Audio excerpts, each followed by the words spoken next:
Smoking is injurious to health. Smoking causes cancer. ধূমপান স্বাস্থ্যের পক্ষে ক্ষতিকারক। ধূমপান ক্যান্সারের কারণ।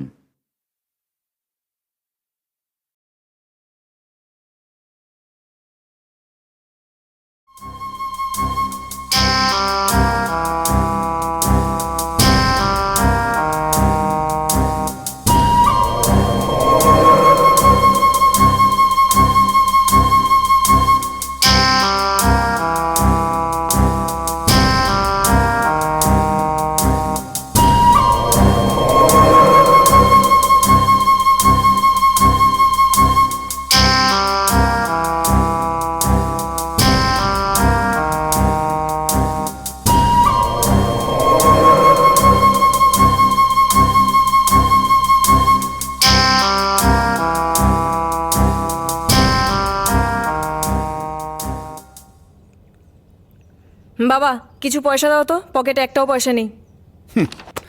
সেটা তো রোজই থাকে না।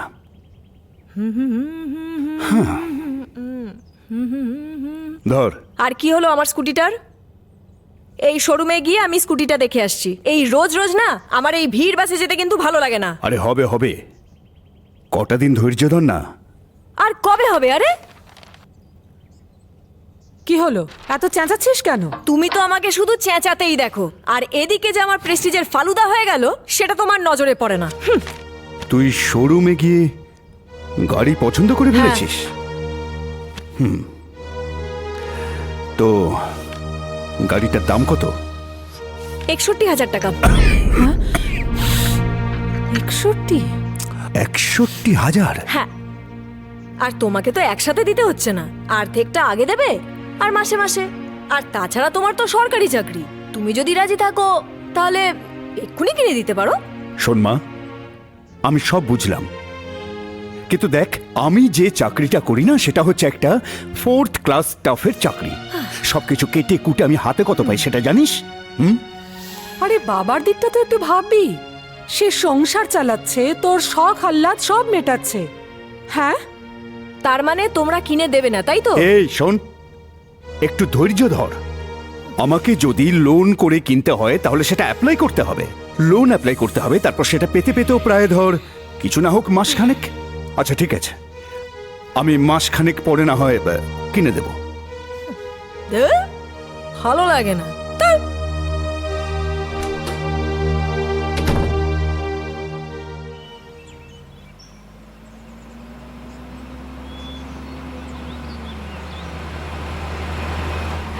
এই দিনি, কলেজ যাচ্ছিস তো? হ্যাঁ। না না না, আমি বাসে চলে যাব। দেখ আমি তো না, না, কলেজে না। যাব। আয় না। আয়, আরে আয়, না, আয়, আমি তাড়াতাড়ি, বাসে চলে তাড়াতাড়ি যাব। আয়, আয়, আয়, আয়। আর বলো, কেমন আছো? এই যে, এই ভিড় বাসে যেতে পারিস কি করে রে? কি করব বলো আর। চলো।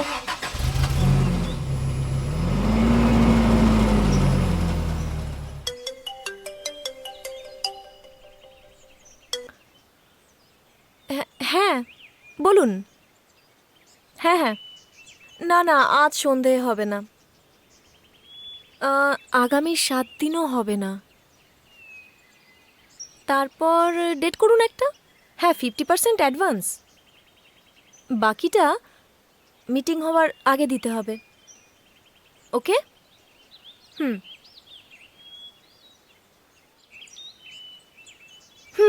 যেটা বলছিলাম। হ্যাঁ বলো। ভিড় বাসে যাস কি করে রে? কি করব রেখা দি, তোমার মতো গাড়ি তো আমার নেই। বাবাকে কতবার বলেছি একটা স্কুটি কিনে দিতে, তাই দিচ্ছে না, আবার গাড়ি। বাবার কাছে যে চাস, তোর লজ্জা করে না? তাহলে কে দেবে? ডাকাতি করব? কেন, আমাকে দেখ। আমাদের ঘরের অবস্থা তো তোদের থেকে অনেক খারাপ ছিল, তাই। বাট আজকে চেষ্টা করলে স্কুটি কেন, গাড়িও কিনতে পারবি। গাড়িও কিনতে পারবো? তা কি করতে হবে আমায়? রাতে ফোন করিস, সব বলে দেব।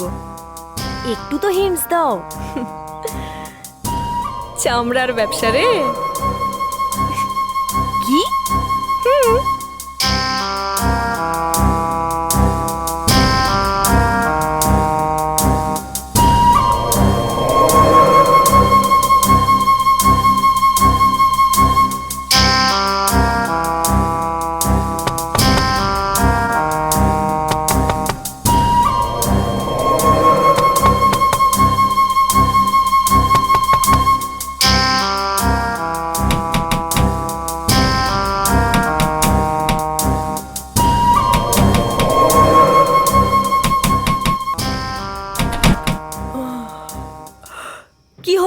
দরজা তো ভেঙে দেবে মনে হচ্ছে।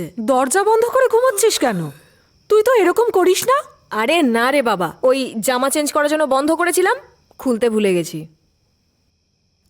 ও মা, মারে শোন মা, আমি কালকেই লোনের জন্য অ্যাপ্লাই করে দিচ্ছি, তুই স্কুটি কিনে নিস কেমন? তোমাকে আর লোনের জন্য অ্যাপ্লাই করতে হবে না, আমি স্কুটি ফুটি কিছু নেব না। অমন করে বলিস না মা, বাবা তো কষ্ট পাবে।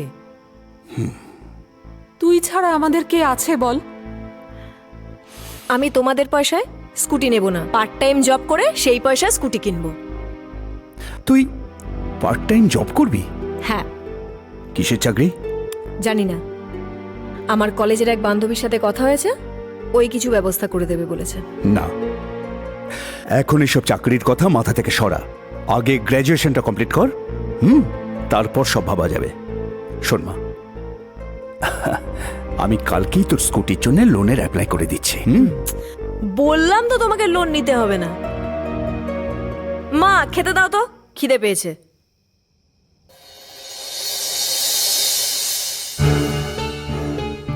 তাহলে কি ভাবলি? আমি রাজি, কিন্তু তবে আরে এত ভাবছো কেন?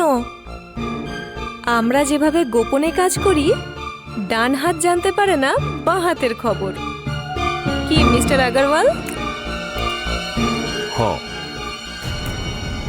দেখো রিনি, কিছু মেয়ে আছে যে কাজটা নিজে নিজে করে, একদম।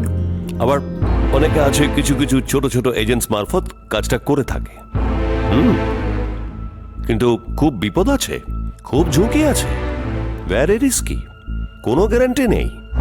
এই কাজটা যদি কেউ একলা করতে যায়, কখনো গুন্ডা মোস্তানদের খপ্পরে পড়তে হতে পারে, যে কোনো মুহূর্তে পুলিশ অ্যারেস্ট করে নিতে পারে ওদেরকে। আরে বাবা, অনেক সময় তো দেখেছি খুন भी হয়ে যায়। কি লেখা বলো, খুন भी হয়ে যায় কখনো কখনো। আমরা দেখেছি। আর আমরা যে কাজ করি, এটা একটা ক্লোজ সার্কিটের মধ্যে কাজ করি। এটা আমাদের নেটওয়ার্ক খুব শক্তিশালী, ভেরি স্ট্রং। কি রাজি তো? দেখো, তুমি না চাইলে তো কেউ তোমাকে দিয়ে কাম করাতে পারবে না। বাড়িতে তুমি বলে দেবে যে তুমি জব করছো।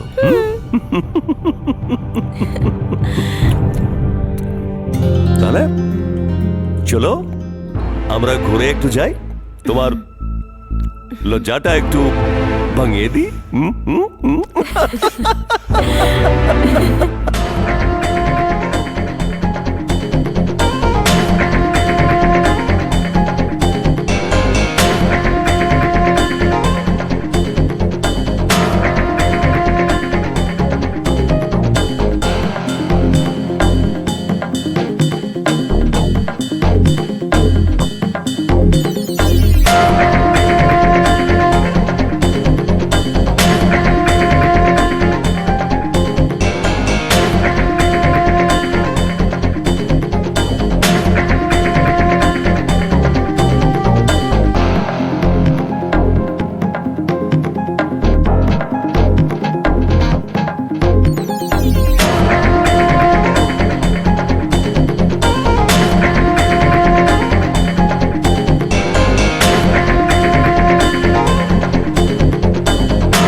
হ্যালো। বলুন। হ্যাঁ হ্যাঁ, সব আচ্ছা ঠিক আছে, আমি একটু পরে ফোন করি, একটু বিজি আছি এখন। ওকে। আসলে আমার কালকের পেমেন্টটা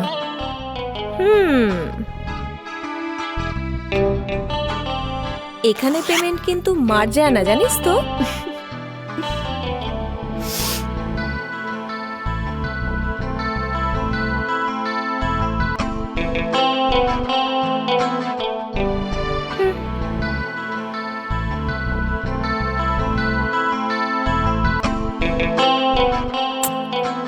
ঠিক আছে, তাহলে আসছি। আচ্ছা, সাবধানে যাস। আসছি।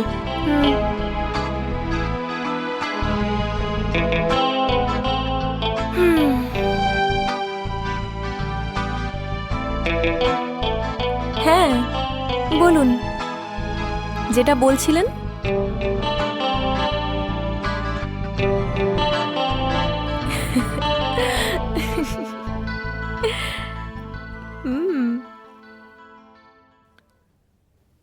কিরে, হ্যাঁ? টিফিনটা নিবি তো? আজকে আমার ফিরতে দেরি হবে, কলেজের পর ওখানে যাব। তাও কটা বাজবে? ওই 7-8টা হবে। না, তুমি অত রাত করবে না, দিনকাল মোটেই ভালো নয়। রাত 8টার মধ্যেই ফিরে আসবে। ঠিক আছে, আসছি। তোমাকে বারবার বলেছি এইভাবে মাথায় তুলো না, তুলো না। হাহ, নাও এখন সামলাও। সামলানোর কি আছে বলো তো? হ্যাঁ, চাকরি করলে পয়সা পাবে, ও নিজেরটা নিজেই চালাতে পারবে। তোমার ক্ষমতায় কুলোলে আর ওকে এই বয়সে চাকরি করতে হতো? তো ওর কথা ছাড়ো, তুমি আমার কথা বলো তো। হ্যাঁ, তুমি আমার জীবনে কি শখ আহ্লাদ পূর্ণ করেছো আজ পর্যন্ত বলো তো? আনো তো ওই কটা টাকা, তাও 23-24 তারিখের মধ্যে সব শেষ হয়ে যায়। তা কি করব? লোন করে বাড়ি করেছি, সে টাকা শোধ করতে হবে না? টাকা কাটবে না? পায়ের উপর পা তুলে তো বসে বসে খাচ্ছ, তুমি বুঝবে কি করে? হাহ। যাক, বেশি বকবক করে লাভ নেই, খেতে দাও, আমাকে বেরোতে হবে। একবার এই সংসারটা সকাল থেকে রাত পর্যন্ত চালিয়ে দেখো, তখন বুঝবে বুঝবে কত ধানে কত চাল হয়। শুধু তো তুমি আমাকে পায়ের উপর পা তুলে খেতেই দেখো।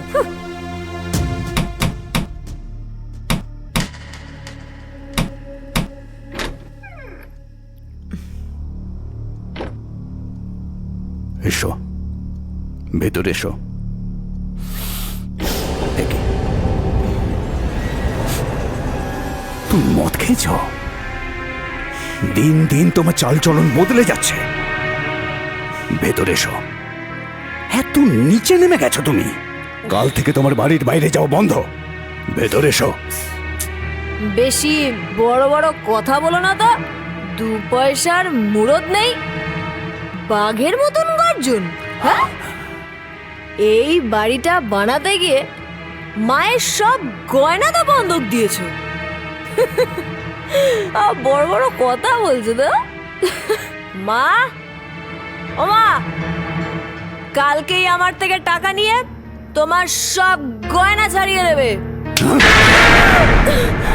তোমার এই নোংরা পয়সায় তোমার মা হাত পর্যন্ত দেবে না। যাও, ভেতরে যাও, ভেতরে যাও।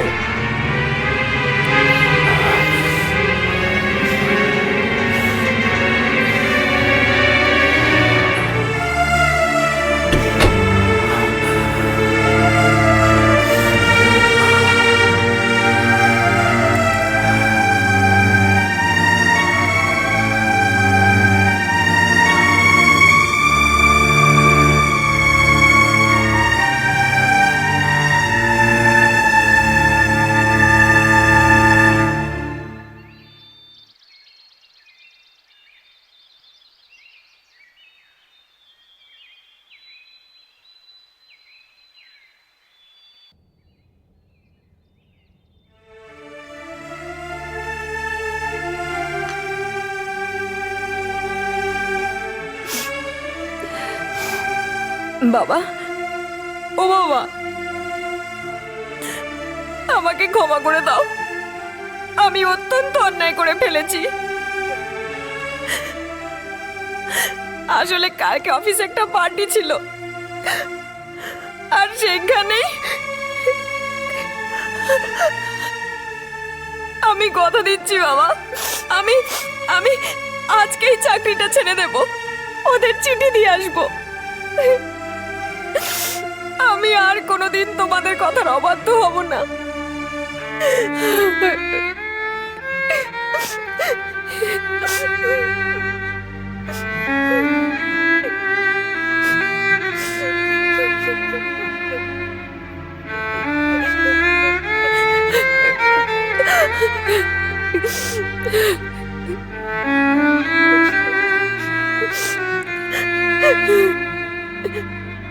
ও বাবা,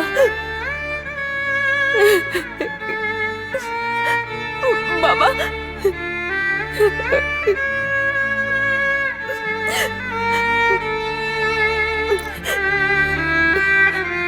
বাবা,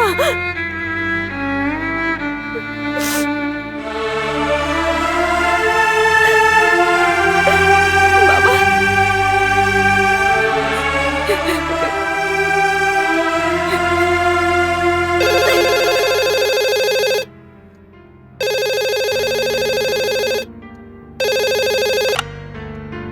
হ্যালো, না আমার শরীরটা ঠিক ভালো নেই, তাই আজ কলেজেও যাইনি।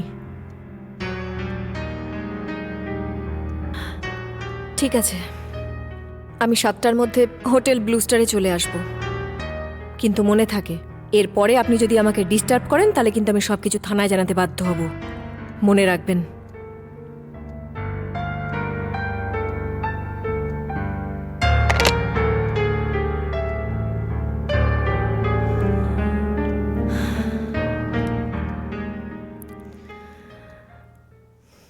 ওকে নিয়ে খুব চিন্তা হচ্ছে। তুমি একটু দেখো, বলো ওকে, কিছুই তো বলছো না।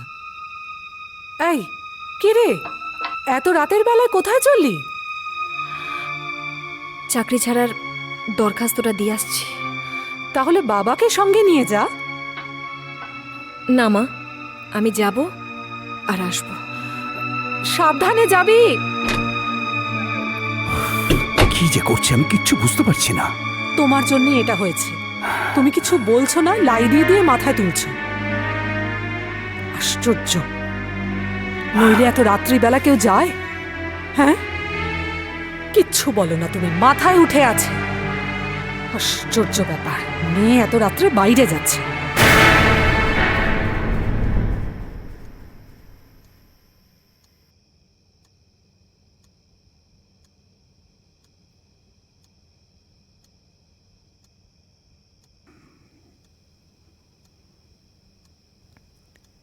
কি হলো, এত ভাবছো কেন? আরে গত 6 মাস ধরে তো এরকমই চলছে, এত রাত করেই তো বাড়ি ফিরছে।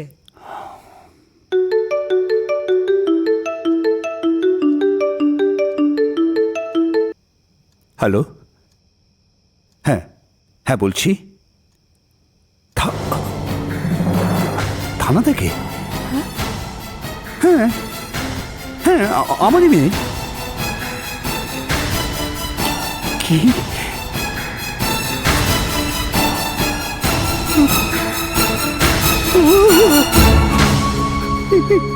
কি হলো, কি হয়েছে?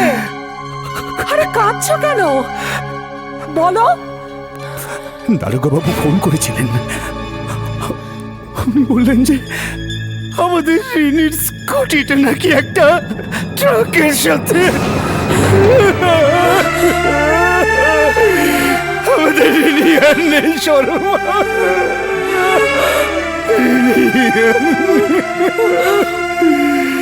এই আশঙ্কাই করছিলাম আমি। শর্মা, আমাদের যেতে হবে লাশটাকে শনাক্ত করতে। শর্মা, শর্মা।